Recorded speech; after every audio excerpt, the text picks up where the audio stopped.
Pada sore itu, matahari mulai tenggelam di balik lautan luasnya Uluwatu. Langit berwarna jingga keemasan, berpadu dengan deburan ombak yang memecah tebing-tebing di karang. Di balik keindahan itu, sebuah kisah menyeramkan pernah dialami oleh seorang wanita bernama Dewi. Ia adalah wisatawan asal Jakarta yang sengaja datang ke Bali untuk mencari ketenangan. Saat Dewi tiba di Pura Luhur Uluwatu sekitar pukul 5 sore, udara hangat dan semilir angin laut membuatnya merasa nyaman. Dengan berbekal kamera, ia berjalan menyusuri pura dan menikmati pemandangan. Banyak juga wisatawan lain yang terlihat. Sebagian sibuk berfoto, sementara yang lain duduk bersantai di tepi tebing. Namun semakin matahari tenggelam, suasana pura terasa berubah. Udara yang tadinya hangat perlahan menjadi dingin yang menusuk. Dewi merasa ada sesuatu yang tidak beres. Keringat dingin mulai muncul di dahinya, meskipun angin kencang berhembus.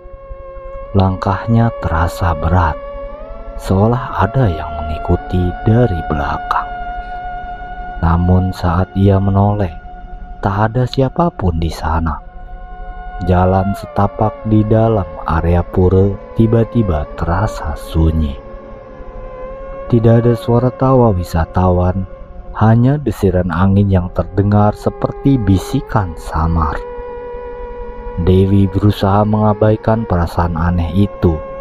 Ia memutuskan untuk berjalan ke tepi tebing, mencari sudut terbaik untuk memotret suasana senja. Tepat saat ia mengangkat kamera, sesuatu menarik perhatiannya. Di ujung tebing, berdiri sosok wanita berpakaian putih. Rambutnya panjang tergerai. Awalnya Dewi mengira itu hanya wisatawan lain.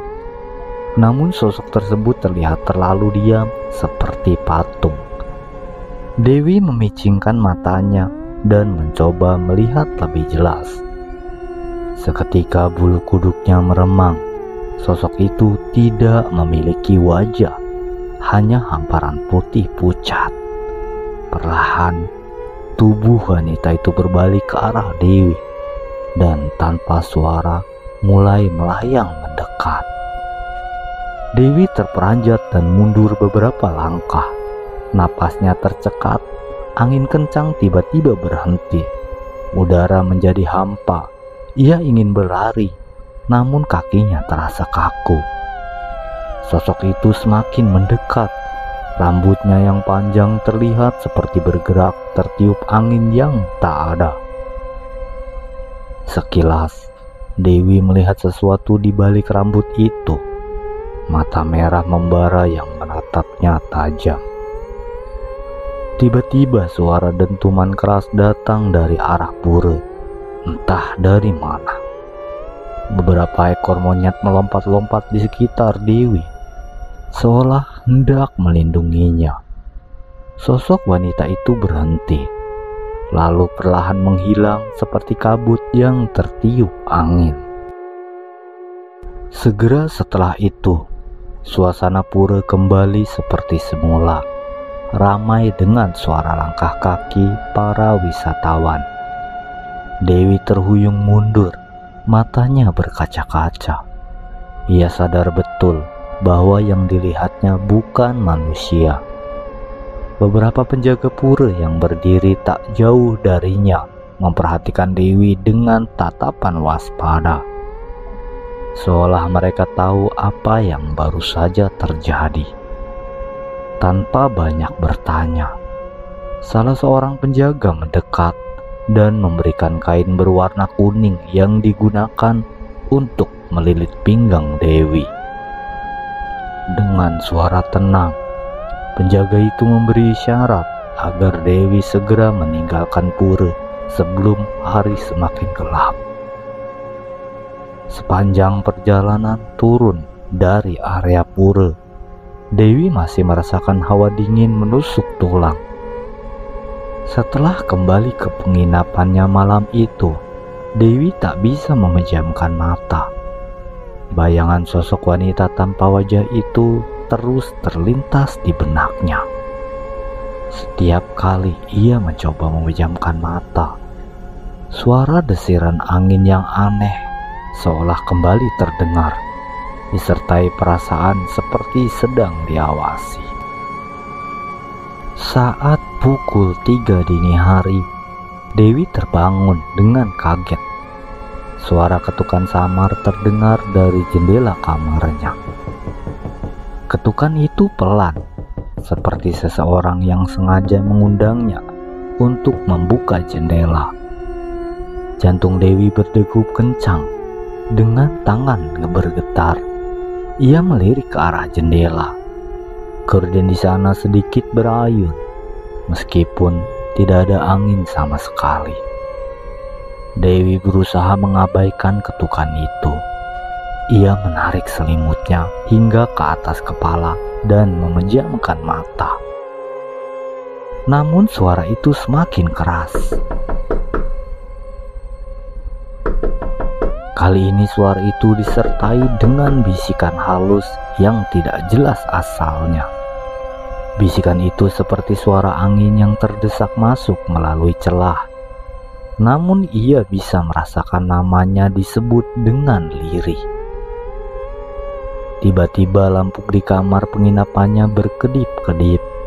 Dewi membuka matanya lebar-lebar dan mendapati sosok bayangan hitam berdiri di dekat jendela. Bayangan itu semakin jelas, seperti wanita berambut panjang yang tadi dilihatnya di tebing. Rambut sosok itu menutupi wajahnya. Tubuhnya bergetar perlahan. Sosok itu tidak bergerak mendekat, tetapi dari sela-sela rambutnya, suara rintihan halus terdengar, seperti tangisan yang tak tertahan. Ketakutan yang Dewi rasakan mencapai puncaknya.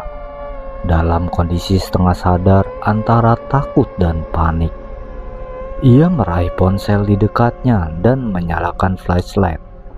Cahaya itu mengenai sudut jendela, namun anehnya sosok tersebut lenyap seketika, hanya menyisakan gorden yang masih bergoyang pelan. Udara di kamar menjadi dingin, napas Dewi memburu. Keesokan harinya, Dewi menceritakan kejadian itu pada pemilik penginapan. Pria tua pemilik penginapan itu hanya terdiam sejenak, lalu mengangguk pelan, seolah ia sudah tahu apa yang Dewi alami. Dengan suara berat, ia menjelaskan bahwa pura Luhur Uluwatu memang dikenal sebagai tempat sakral. Konon, di tebing-tebing curam sekitar pura, ada sosok wanita yang sering menampakkan diri, terutama saat senja menjelang malam. Sosok itu diyakini sebagai arwah seorang perempuan yang dulunya mencari ketenangan di sana. Namun nasib buruk menimpanya. Ia jatuh dari tebing dan nyawanya tak tertolong. Sejak saat itu, arwahnya menjadi bagian dari Uluwatu. Ia sering menampakkan diri kepada mereka yang datang dengan hati tidak tenang atau pikiran kosong. Mendengar itu, Dewi hanya bisa terdiam. Ia teringat perasaannya saat berada di tebing pura. Perasaan gelisah yang tak bisa dijelaskan. Sang pemilik penginapan kemudian menyarankan agar Dewi segera melakukan doa dan meminta izin di pura lain untuk membersihkan diri dari energi negatif yang mungkin masih menempel. Meski awalnya ragu, Dewi mengikuti saran tersebut. Di sebuah pura kecil di dekat penginapan, seorang pemangku pura melakukan ritual sederhana untuknya. Asap dupa mengepul diiringi suara mantra yang pelan namun menenangkan. Saat prosesi itu berlangsung, Dewi merasa tubuhnya ringan, seolah ada sesuatu yang tadinya membebani dirinya telah menghilang. Setelah ritual selesai, pemangku pura berpesan, selalu jaga sikap dan pikiranmu saat berada di tempat-tempat yang dianggap suci. Mereka ada, meski tidak selalu terlihat. Sejak kejadian itu, Dewi belajar menghormati setiap tempat yang dikunjunginya, terutama tempat-tempat sakral seperti pura. Peristiwa di Uluwatu menjadi pengingat bahwa di balik keindahan alam ada sesuatu yang lebih tua, lebih mistis, dan patut dihormati, seperti sosok penunggu tebing yang pernah ia lihat senja itu.